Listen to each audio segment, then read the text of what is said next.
Assalamualaikum warahmatullahi wabarakatuh. Saya Asliana S, kelas 07, ingin memaparkan materi pertemuan pertama sampai pertemuan ke-6 mata kuliah perbandingan ilmu administrasi negara. Pertama-tama, saya akan menjelaskan konsep, fungsi, dan tujuan perbandingan administrasi negara. Dapat dipahami bahwa perbandingan administrasi negara adalah ilmu pengetahuan yang mengkaji sistem pelayanan negara dan penyelenggaraan negara dengan pendekatan perbandingan. Adapun fungsinya yaitu menjelaskan kelebihan dan kekurangan sistem administrasi negara untuk saling bertukar gagasan dan memperbaiki kelemahan, menjadi tolak ukur pengelolaan dan pemecahan masalah administrasi publik, memperkaya pengetahuan dan meningkatkan kualitas administrasi negara agar lebih efisien dan efektif, dan masih banyak fungsi lainnya. Selanjutnya, tujuan perbandingan administrasi negara yaitu untuk diambil manfaat sebagai peningkatan negara, untuk melihat kelemahan suatu negara agar dapat menghindari kegagalan, memahami budaya lain, dan mempercepat keberhasilan tujuan pembangunan negara. Selanjutnya, saya akan memaparkan materi kedua, yaitu perkembangan studi perbandingan administrasi negara. Yang pertama, perkembangan ilmu perbandingan administrasi negara pada tahun 1886, tahun lahirnya gerakan Scientific Management yang dipelopori oleh Frederick Winslow Taylor. Pada tahun yang sama, ilmu administrasi mulai muncul dan dikenal. Ilmu administrasi terus berkembang dan mencapai puncaknya pada tahun 1920. Pada tahun itu juga, menurut Rocio C. Martin, administrasi negara berkembang menjadi studi yang sangat luas. Menurut Bintoro Giovanni Jojo, perkembangan diperkuat dengan terbitnya salah satu buku administrasi pertama pada tahun 1926 dan 1927. William Anderson dan John M. Agus berpendapat bahwa sampai tahun 1945, administrasi negara masih merupakan studi yang bersifat Amerika. Amerika menjadi simbol kebudayaan terkuat dalam sistem administrasi negara. Studi administrasi negara pada masa itu tidak dapat melepaskan diri dari kebudayaan Amerika atau culture bond. Oleh karena itu, administrasi negara dikatakan sebagai studi kebudayaan Barat. Selanjutnya, ada dampak studi perbandingan bagi administrasi negara Indonesia. Yang pertama, analisis kekuatan dan kelemahan di mana membantu memahami kelemahan dan kekuatan birokrasi nasional.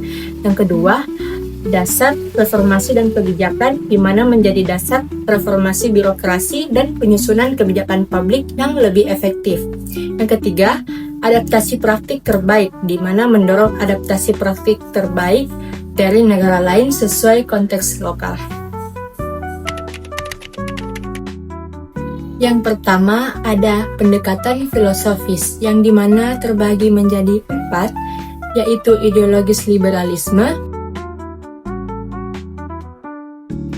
ideologis komunis, ideologis Islam,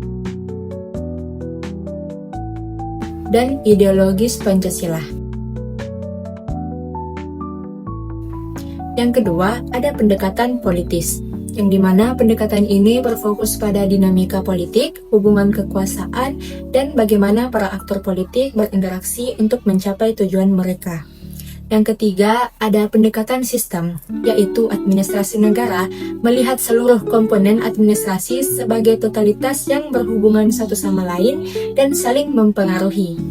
Yang terakhir, ada pendekatan administrasi konstitusi yang mengacu pada studi perbandingan administrasi yang menggabungkan aspek-aspek konstitusional seperti bentuk negara dan pemerintahan dengan teknik-teknik administrasi untuk memahami sistem pemerintahan.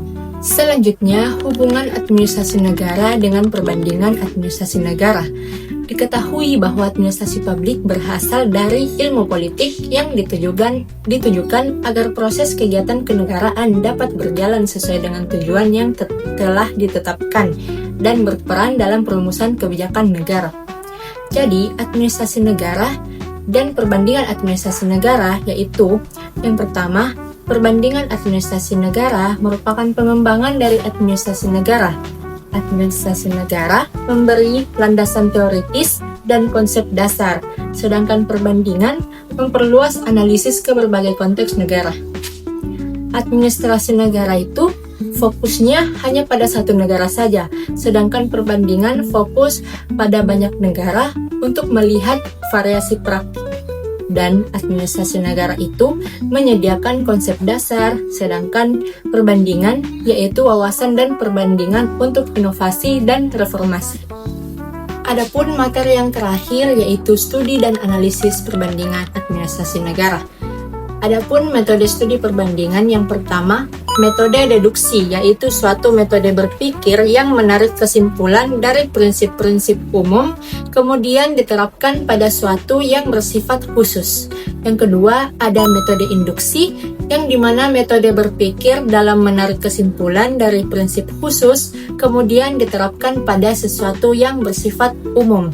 Yang ketiga, ada metode dialektika, yaitu metode berpikir yang menarik kesimpulan melalui 3 tahap, yakni tesis, sintesis, dan antitesis.